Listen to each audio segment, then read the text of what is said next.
Hello friends, welcome to Jeevanya's kitchen.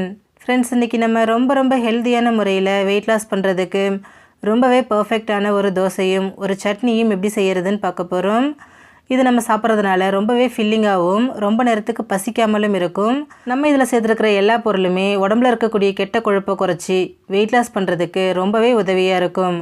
இது எப்படி செய்கிறதுங்கிறத பார்க்குறதுக்கு முன்னாடி நம்ம சேனல் ஜீவன்யாஸ் கிச்சனை மறக்காமல் சப்ஸ்கிரைப் பண்ணி பக்கத்தில் இருக்க பெல் சிம்பிளையும் கிளிக் பண்ணிக்கோங்க. இது செய்கிறதுக்கு ஃபஸ்ட்டு ஒரு பவுல் எடுத்துகிட்டு அதில் அரை கப் அளவுக்கு ராகி சேர்த்துக்கிறேன்.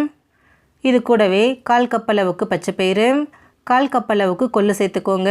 நம்ம எடுத்துருக்கக்கூடிய கொள்ளு, பச்சைப்பயிறு, ராகி எல்லாமே உடம்புக்கு ரொம்பவே நல்லது. வாரத்தில் 2 நாளாவது இதை சாப்பாட்டில் சேர்த்துக்கிறதுனால ரொம்பவே ஹெல்த்தியாக இருக்கலாங்க.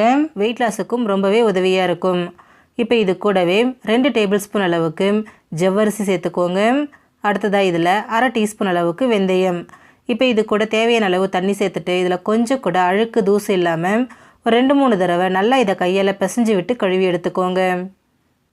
இப்போ இதில் திரும்பவும் தேவையான அளவு தண்ணி சேர்த்துக்கோங்க. சேர்த்துட்டு இதை ஒரு 8லேருந்து 10 மணி நேரத்துக்கு ஊற வச்சு எடுத்துக்கோங்க.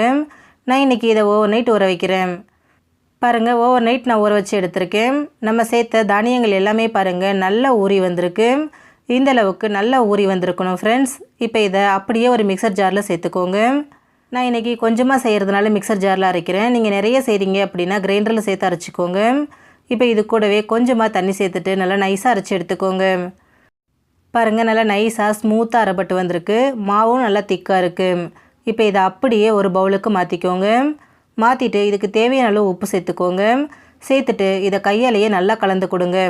இந்த மாதிரி கையால் கலக்கும்போது மாவு நமக்கு சீக்கிரமாகவே பொங்கி வந்துடும். பாருங்கள், நல்லா மிக்ஸ் பண்ணியாச்சு. மாவு நமக்கு கரெக்டான கன்சிஸ்டன்சியில் இருக்குது. இதை இப்போ ரொம்ப நேரத்துக்குலாம் நம்ம புளிக்க வைக்கணுங்கிற அவசியம் கிடையாது. ஒரு 4லேருந்து 5 மணி நேரத்துக்கு அப்படியே வச்சுடுங்க, போதுமானதாக இருக்கும். இப்போ இது ஒரு 5 மணி நேரத்துக்கு அப்படியே இருக்கட்டும், அப்புறமா பார்க்கலாம். 5 மணி நேரம் ஆனதுக்கப்புறமா ஃபஸ்ட்டு சட்னி ரெடி பண்ணிக்கலாம். நம்ம இன்றைக்கி ஸ்பெசிஃபிக்காக வெயிட் லாஸுக்குன்னு பண்ணுறதுனால நான் வெள்ளரிக்காய் சட்னி பண்ணுறேன். அதுக்கு ஒரு வெள்ளரிக்காய் எடுத்துகிட்டு அதில் அடிப்பகுதி நுனிப்பகுதி 2யும் கட் பண்ணிவிடுங்க. கட் பண்ணிவிட்டு அது மேலே இருக்கக்கூடிய இந்த தோல் எல்லாத்தையும் சீவி எடுத்துருங்க. தோல் சீவி எடுத்ததுக்கப்புறமா இதை நம்ம குட்டி குட்டி பீசஸாக கட் பண்ணி எடுத்துக்கலாம். நான் செய்யக்கூடிய அளவுகள் வந்துட்டு 2 பேர் சாப்பிட்லாங்க, அந்தளவுக்கு சட்னி செய்கிறேன். கட் பண்ணி எடுத்ததுக்கப்புறமா இதை அப்படியே ஒரு மிக்சர் ஜாரில் சேர்த்துக்கோங்க. இது கூடவே ஒரு துண்டு இஞ்சி, ஒரு 3 பல் பூண்டு, ஃப்ளேவருக்காக ஒரே ஒரு பச்சை மிளகாய், காரத்துக்காக 4-5 வரமிளகாய், ஒரு சின்ன துண்டு புளி, ஒரு கொத்து ஃப்ரெஷ்ஷான கருவேப்பிலை, 2 டேபிள் ஸ்பூன் அளவுக்கு வறுத்த வேர்க்கடலை சேர்த்துக்கோங்க. கூடவே ஒரு அரை டீஸ்பூன் அளவுக்கு உப்பும் சேர்த்துக்கோங்க. தண்ணி எதுவும் சேர்க்க வேண்டாம், வெள்ளரிக்காயில் இருக்க தண்ணியே நமக்கு சரியாக இருக்கும். இப்போ இதை நல்லா நைஸாக அரைச்சிக்கோங்க. அரைச்சதை அப்படியே வேறு ஒரு பவுலுக்கு மாற்றிக்கோங்க. இப்போ இதை தாளிக்கிறதுக்கு ஒரு தாளிப்பு கரண்டியில் 1 டீஸ்பூன் எண்ணெயை சூடு பண்ணி எடுத்திருக்கேன். இப்போ இதில் அரை டீஸ்பூன் கடுகு சேர்த்து வெடிக்க விடுங்க. கடுகு வெடிக்க ஆரம்பித்ததும் இதில் கொஞ்சமாக கருவேப்பிலை சேர்த்துட்டு இது எல்லாத்தையும் நல்லா பொரிய விட்டுருங்க. தாளிப்பு நல்லா பொரிஞ்சதும் இதை அப்படியே சட்னியோடு சேர்த்துருங்க. அவ்வளோதான் ஃப்ரெண்ட்ஸ், நமக்கு ரொம்ப ஹெல்த்தியான முறையில் வெயிட் லாஸுக்கு ரொம்பவே பர்ஃபெக்டாக வெள்ளரிக்காய் சட்னி நமக்கு ரெடி ஆகிடுச்சு. இப்போ இது அப்படியே இருக்கட்டும். இப்போ பாருங்கள், மாவு நம்ம அரைச்சி வச்சு 5 மணி நேரம் ஆகிருக்கு. மாவு நமக்கு ஓரளவுக்கு பொங்கி வந்திருக்கு. பார்க்கும்போதே நல்லா தெரியுது பாருங்கள், மாவு நல்லா ஸ்மூத்தாகவும் நல்லா திக்காகவும் இருக்குது. இப்போ இதை நல்லா ஒரு தடவை கரண்டி வச்சு கலந்து விடுங்க.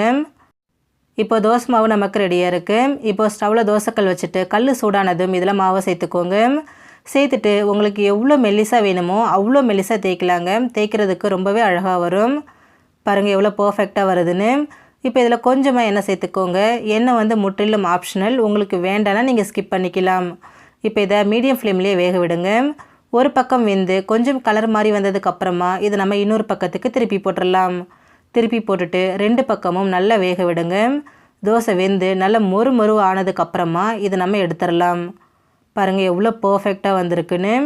அவ்வளோதான் ஃப்ரெண்ட்ஸ், நமக்கு ரொம்ப ஹெல்த்தியான முறையில் வெயிட் லாஸுக்கு ரொம்பவே பர்ஃபெக்டான ஒரு தோசையும் அது கூட தொட்டுக்கிட்டு சாப்பிட்றதுக்கு ரொம்பவே சூப்பரான ஒரு சட்னியும் ரெடி பண்ணிட்டோம். 2ஓட காம்பினேஷனும் ரொம்பவே சூப்பராக இருக்கும். வெயிட் லாஸுக்கும் ரொம்பவே யூஸ்ஃபுல்லாக இருக்கும். ஃப்ரெண்ட்ஸ், நீங்களும் இந்த ரெசிபியை ட்ரை பண்ணி பாருங்கள். இந்த வீடியோ பிடிச்சிருந்தா லைக் பண்ணுங்கள், ஷேர் பண்ணுங்கள், கமெண்ட் பண்ணுங்கள். ஜீவன்யாஸ் கிச்சனை சப்ஸ்கிரைப் பண்ணி பக்கத்தில் இருக்க பெல் சிம்பிளையும் கிளிக் பண்ணிக்கோங்க. அப்போ தான் நான் போடுற வீடியோஸோட நோட்டிஃபிகேஷன்ஸ் உடனுக்குடனே உங்களுக்கு வரும். தேங்க்யூ.